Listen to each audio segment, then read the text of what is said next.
Hi guys and girls, Mark here from SeaWildearth, and today I've come to one of my favourite places in my local region, just to give you guys a bit of an update on what's happening and the road plan ahead. We're in pretty much the rainy season right now, so it's not looking fabulous, the weather, so I'm just taking the time to update you guys and let you know what's going on. Let's go and find a beautiful place next to the ocean and we'll get the ball rolling. Cool beans.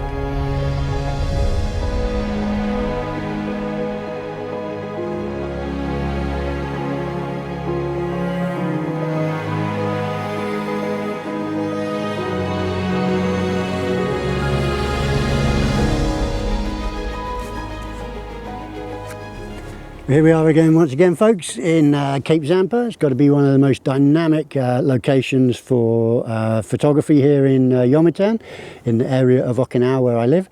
And it's certainly the location that you guys have been, and girls have been with me on numerous occasions for some of the workshops and some of the tutorials that I've made along this particular coastline. Now the reason for this video is just I want to share with you some updates with regards to SeaWildearth, what's happening, what's going on with plans, etc, etc. I actually tried to make this video yesterday and I got absolutely rained out. Not fun at all. We are at the beginning now of our wet season. There's quite a few black clouds hanging around, so hopefully we'll be able to get this one done today without getting rained on. But all I'm going to do, like I said, is just updates, just to keep you informed of what's going on. And we're going to start with something that's a bit of a downer, unfortunately, to get the bad news out of the way first. You'll remember recently that I started to include drone footage in my in my films, especially recently the family trip to Izena Island over here, and in that there were quite a few little sequences with drone footage. Very cinematic. I love the vibe of drones, and it's been I kick myself now getting an interest in it so late in the game with regards to drones. I wished I'd have picked one up a few years back, but hey, it is what it is. But once we came back from Izena, I started to do a bit more flying around in the main island, just to keep my training up. And it was at a beach not long ago, not far from here actually, that I was flying, getting some nice footage, and I don't know what happened. Within like 150 yards, the drone was in line of sight. I could actually see it, and it just, for some reason, just fell out of the sky. And it was too deep for me to go and recuperate the drone, so all I could do was just watch it sink, I guess. And it's probably now at the bottom of Davy Jones's locker somewhere, picking up footage if it's still working, which I doubt very much. But it means that we are now once again droneless. So if anyone's out there does have a drone that you are willing to donate, that would be awesome. Failing that, hopefully it won't be too long, we'll replace that, and I'm looking to upgrade it as well. The drone that we did have initially was the DJI Mini 2. It was a relatively old drone. I swapped it actually for a lens, a Sigma 35mm f1.4, a lens that I hardly used, and the guy was wanting $400 for the drone with a Fly More package, so I just swapped it for that, and he was happy, I was happy. But at the moment, droneless. So anyway, it is what it is. I mean, it's all part of the learning process, I guess, and at least it was an old, relatively inexpensive piece of gear, so that's what it is. I'm going to move now onto another location that I know you guys have been with me before, in order to give you some slightly better news on what is in store for SeaWildearth.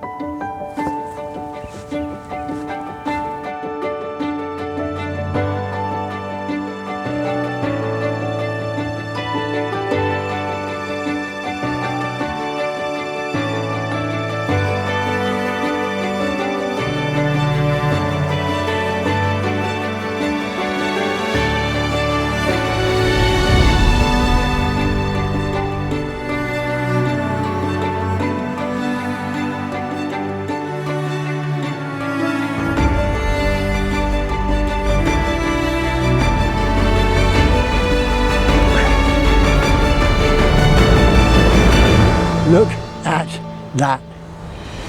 That is just one of the most incredible compositions that I know in this immediate vicinity. I've done a number of shoots here, both with the GoPro and with photography, to get this complete sweeping vista of magnificent cliffs leading to the Zampa Lighthouse at the end. All wonderful.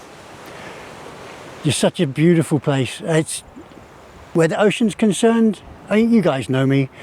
Where the ocean's concerned, as long as I'm next to it, I just feel absolutely so at ease, so happy. And just to be able to sit next to it with this view, without crowds, is just incredible. So the next point, brand identity for this one.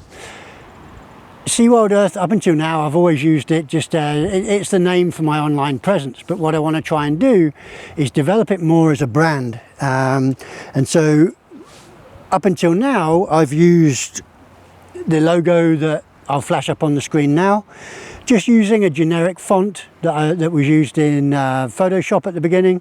But I want to give it more identity. That in and of itself, how it currently is nothing special, is nothing unique, is nothing that identifies the brand. It's just the name in a font that absolutely anybody has access to. So what I'm doing at the moment, and this is where you guys and girls can help me, if you go over to the community tab down here below, you will find a post there, and in that post there's going to be an image with 3 iterations of SeaWildeArth, the name, in an almost kind of like a freehand signature kind of identity.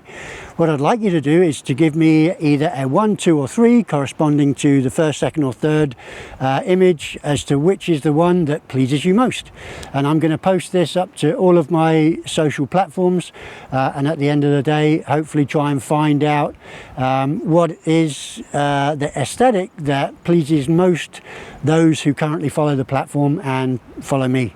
So if you wouldn't mind doing that, that would be pretty awesome. The community tab in YouTube is something that obviously that just doesn't get used enough, and is something that I think adds a great option for interaction between the channel followers and yours truly. So if you wouldn't mind doing that, that would be pretty awesome. Okay, now the next thing that I did immediately touch on is what we're going to be doing in regards to expanding the options of SeaWildeArth, and I'll go through that with you at our next location.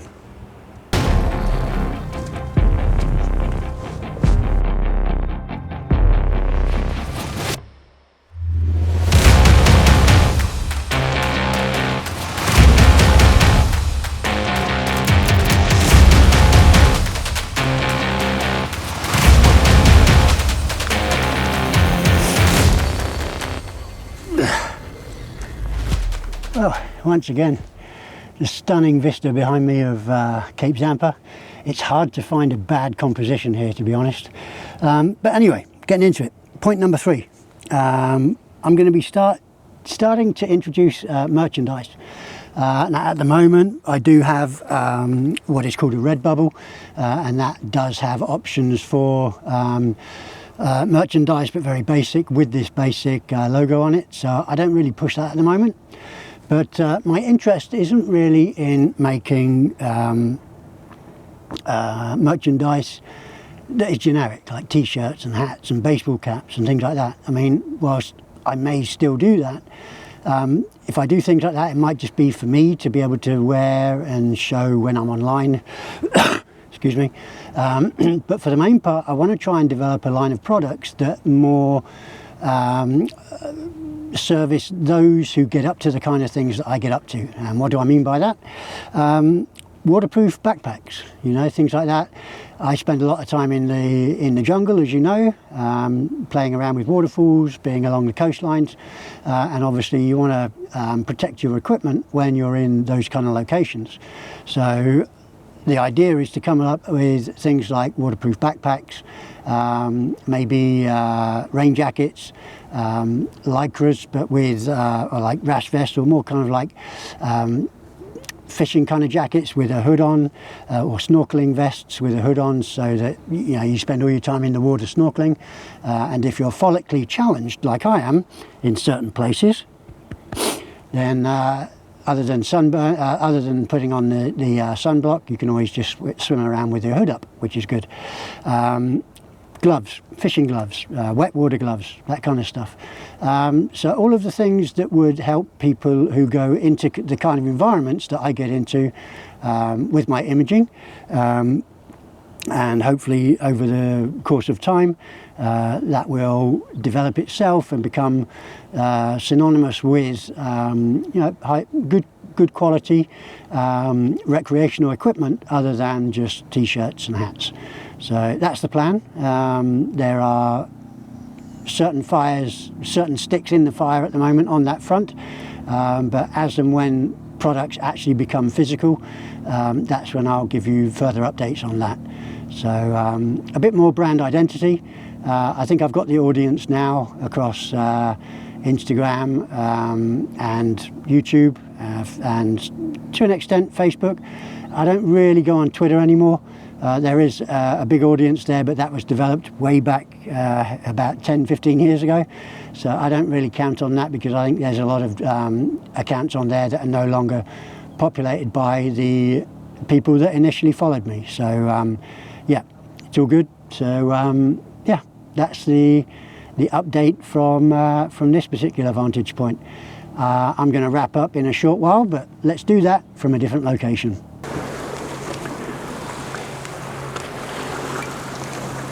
Oh, here we go. Okay folks, well, this is without a doubt one of the most dramatic areas of the whole Cape Zampa region. It's a place where I've taken many a photograph in the past, and a place where no doubt we will visit again in the coming times. With regards to all of the news I've shared with you today, I'm not sure when the product line is going to start. The logo is, like I said, it's open for voting at the moment, so please do your part and take a part in that. All that remains for me really is not to bang on for too much longer, just to say all the best. Please do stay happy, stay safe, stay sane, get out, take photographs, have adventures, investigate your local wild areas, and have a blast, but do it all safely, and just be with the ones you love and love the ones you're with. Okay, so until next time, we do have some more camping trips planned in the near future, and some other adventures up in the jungles of the north. So until the next time, I'm going to wish you all the best. This is Mark from SeaWildearth checking out. Catch you soon.